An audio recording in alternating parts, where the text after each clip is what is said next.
is this guy here. Interesting. There we go. That's the electric 1 parts for Conquerors. Now what I want to do is break down real quickly the electric 2 part. And I mean, for the most part, it's just backing the chords, probably in octaves, and just complementing whatever the electric 1 is doing. So if it's up, electric 1's up the neck, then you're down the neck. But one of the main things that electric 2 has to do is this part in the chorus, which really fills out when the riffs are being played by electric 1. So what I'm going to do is just hit play on the song, and I'm just going to break it down. We'll play it first. I mean, while it's warming up, I can just break through it. The first bit's just this inversion thing, so it's like a, and then it comes down to, and that's pretty much your 2 shapes. So it's just those 2 things. So I'll just bring this down for a sec. So as I'll break that down, so you're on the 9th fret on the 4th string, the 9th fret on the 3rd string, and then the 7th fret on the 2nd and the 1st string.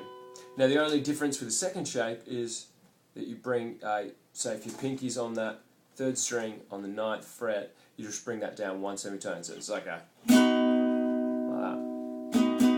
So that's your first shape. And so what you use, so this is for the choruses, right? You use this shape to follow, basically you change it when the chords are changing. So when it comes in, it's on the beat, and then when it changes, it's on the anticipated beat, just like the chords do. So it's like that. So basically, you only do the first shape once, and the 2nd shape 3 times,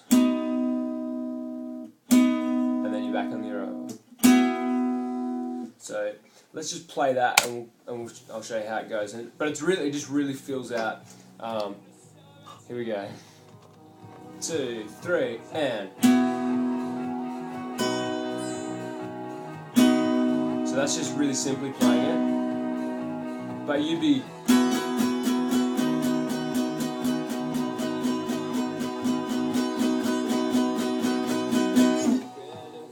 So you really want to keep that downstroke. Don't interpret, don't do crazy rhythms with the strumming. Keep it all downstrokes and just like a robotic thing, like jack jack jack jun jun jun jun, but with energy. And so it's like a.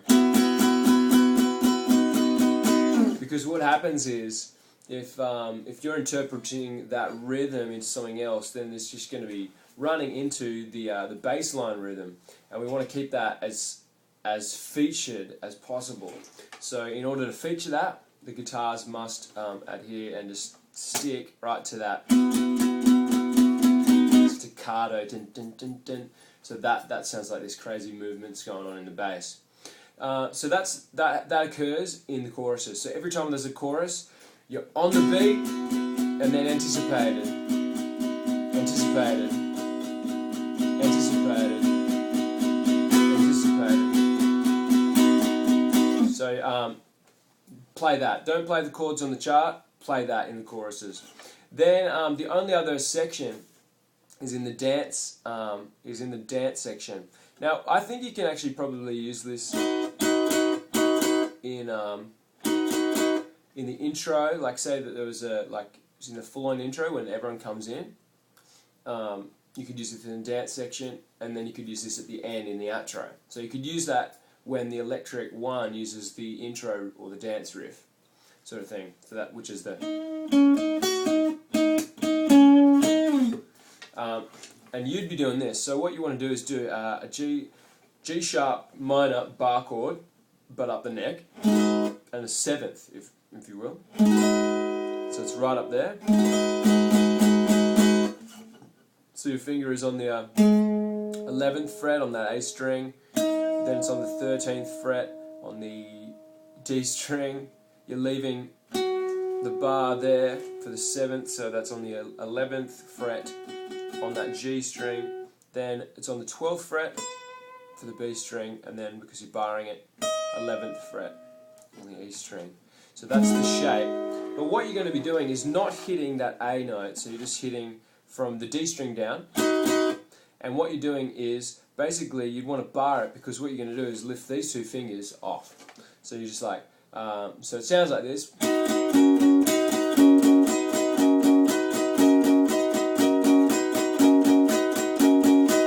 So all you're doing is lifting those two fingers off and revealing that barring that's already there.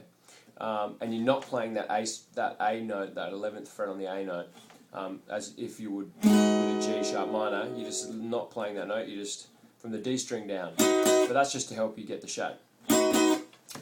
So that's yeah, in the intro, in the dance section, so it's like party.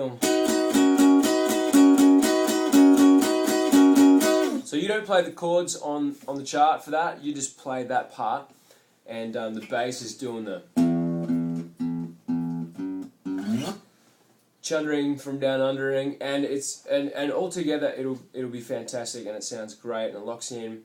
In that section, then that's when the electric one riff is in that dance section. So you just until it dies down again and builds for the chorus. So there we go. That's the second electric parts for Conquerors. Awesome.